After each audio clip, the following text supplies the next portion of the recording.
These are much better. This is called What an Orgasm Feels Like by Ava Swift. 3 million views released 3 years ago. Sped up to 1.25.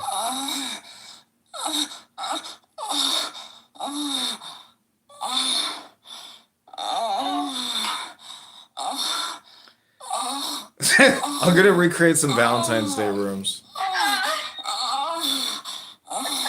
Yeah, okay, go ahead, goddess. Give us your best moaning session. Oh, yeah. I can't. I'm laughing too hard. Oh, yeah. I can't do it when I'm on the spot.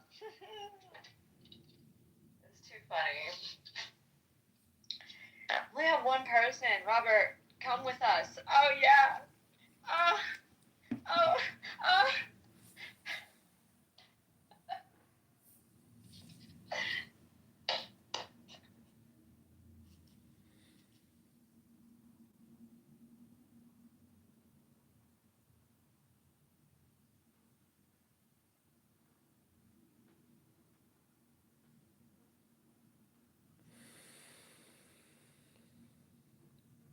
Okay, that was fun.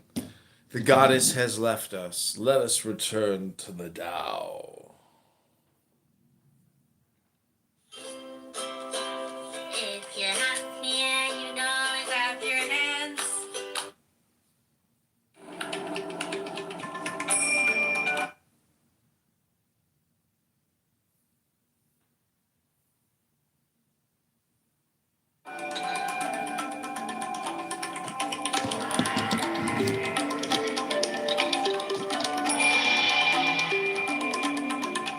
Welcome to the second edition of the Alan Watts podcast, Being in the Way, and I'm your host, Mark Watts.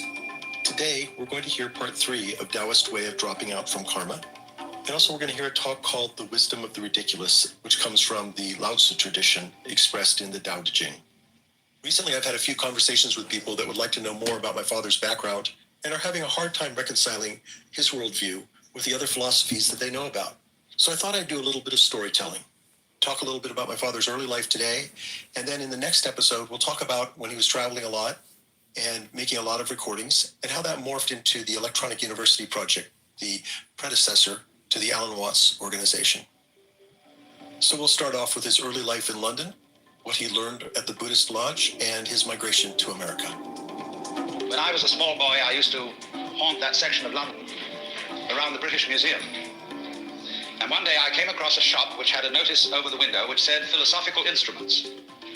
Even as a boy, I knew something about philosophy, but I couldn't imagine what philosophical instruments could be.